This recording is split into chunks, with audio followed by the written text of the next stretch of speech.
সবাইকে আজকে অনলাইন ক্লাসে অনেক অনেক প্রীতি ও শুভেচ্ছা জানিয়ে আজকে ক্লাস আমি শুরু করছি।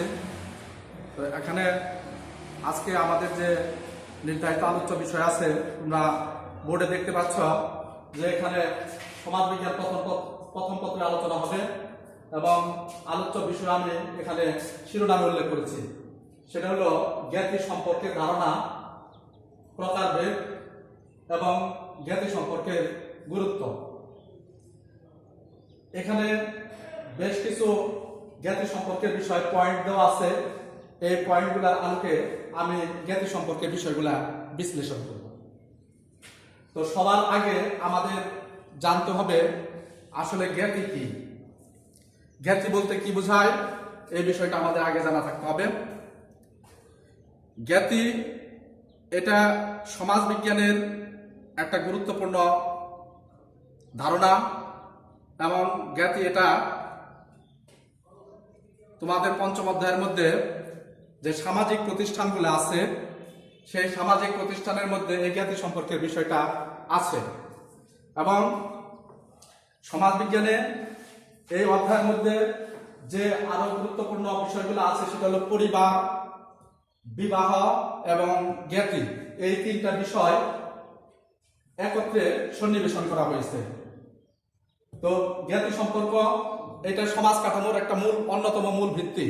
আমরা জানি যে সমাজ কাঠামোর অনেকগুলা মূল ভিত্তি থাকে, যেমন পরিবার একটা মূল ভিত্তি, তারপরে বিবাহ একটা মূল ভিত্তি এবং জ্ঞাতি সম্পর্ক একটা মূল ভিত্তি। তো আসলে এখন আমরা যে বিষয়টা আমরা এখানে আলোচনায় আনছি সেটা হলো জ্ঞাতি সম্পর্ক ধারণা। প্রথমে আমাদের সংজ্ঞা জানতে হবে জ্ঞাতি সম্পর্ক বলতে কি বোঝায়। তো জ্ঞাতি এটা একটা সামাজিক প্রতিষ্ঠান। এই জ্ঞাতি সম্পর্ক সমাজে বিভিন্নভাবে গড়ে ওঠে। একটা জ্ঞাতি সম্পর্ক আছে যেটা বংশগত বা জন্মগত বা রক্ত সম্পর্কিত জ্ঞাতি। আরেকটা এটাকে বলা হয় জৈবিক বন্ধনে জ্ঞাতি সম্পর্ক, যেটা এটা হলো জৈবিক বন্ধনে বংশগত জ্ঞাতি বা জন্মসূত্র জ্ঞাতি। আরেকটা আছে বৈবাহিক বন্ধনের দিক থেকে জ্ঞাতি, অর্থাৎ একটা পরিবার গঠনের মাধ্যমে যখন নতুন আত্মীয় সৃষ্টি করা হয়, অর্থাৎ স্বামী স্ত্রীর মাধ্যমে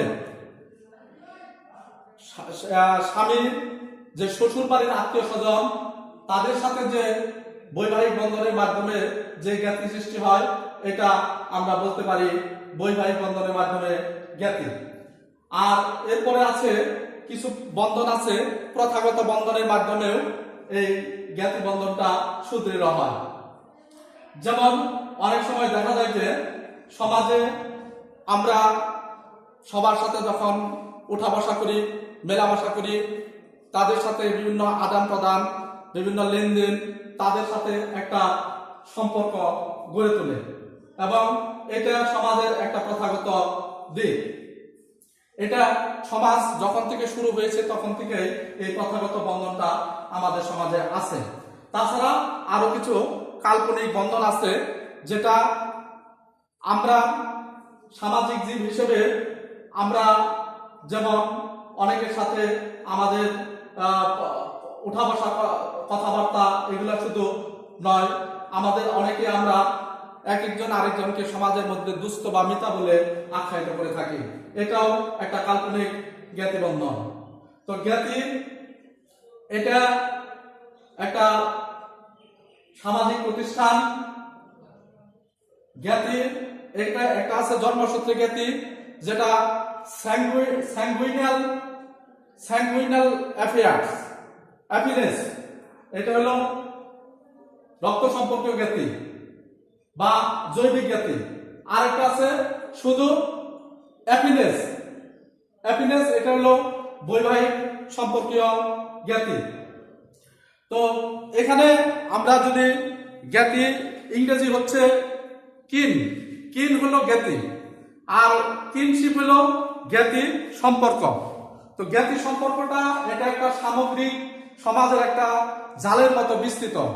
একজন মানুষ আরেকজন মানুষের সাথে যে সম্পর্ক, সেই সম্পর্ক কিভাবে নির্ধারিত হবে সেটা এই জ্ঞাতি সম্পর্কের মাধ্যমে আমরা জানতে পারি। কারণ আত্মীয়তা বন্ধন বা জ্ঞাতি বন্ধন এটা আমাদের সমাজ জীবনে একটা নেটওয়ার্কের মতো বিস্তার করে আছে।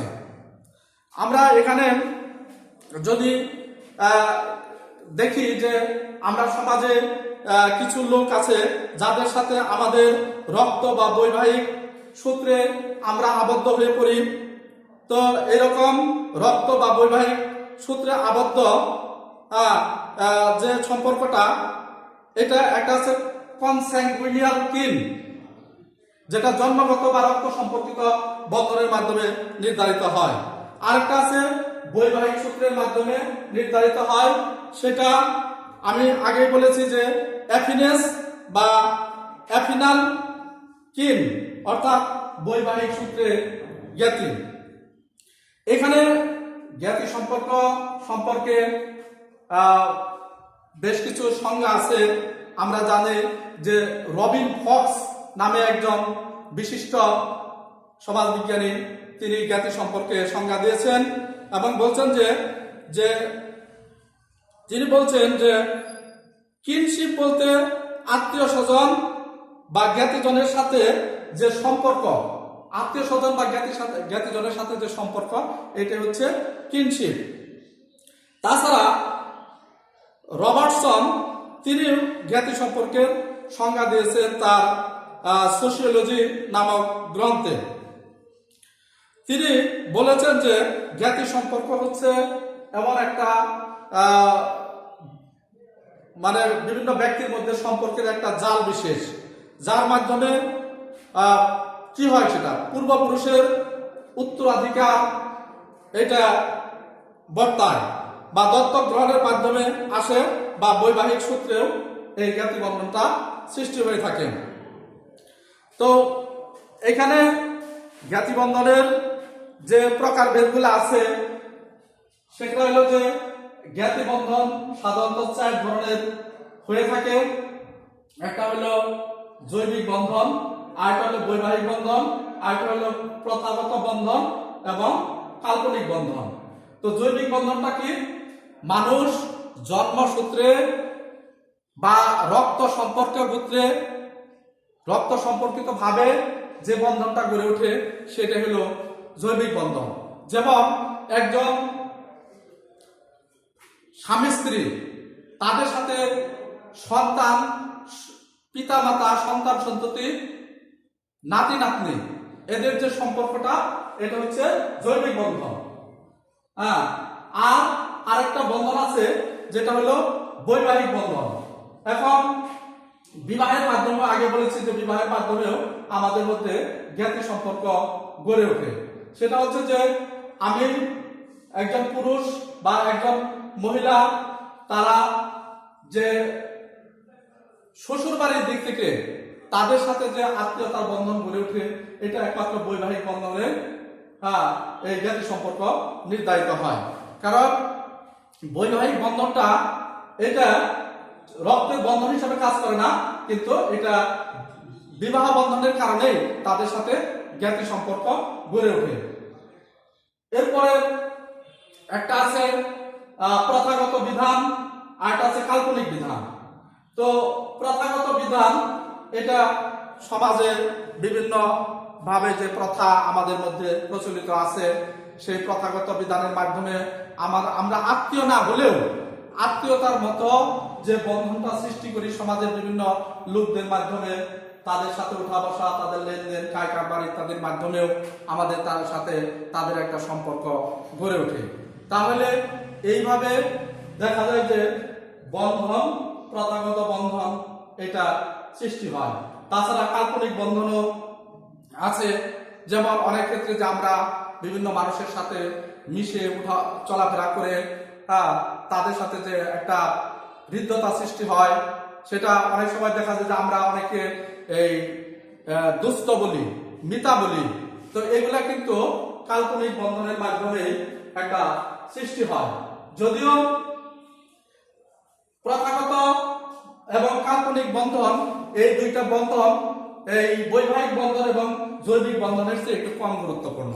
কারণ এখানে যেটা রক্তের সম্পর্ক যেটা গড়ে ওঠে সেটা হলো যে এই সামাজিক প্রতিষ্ঠানটা জৈবিক বন্ধনটা এটা দৃঢ় কেন হয়, কারণ এটা জন্ম সূত্রের মাধ্যমে এটা প্রাপ্ত। কারণ সন্তান যখন বাবা মার মাধ্যমে জন্মগ্রহণ করে তাদের মধ্যে যে রক্তের বন্ধনটা সৃষ্টি হয় সেটা কিন্তু অন্য কোনো বন্ধনের মাধ্যমে এত সুদৃঢ় হয় না।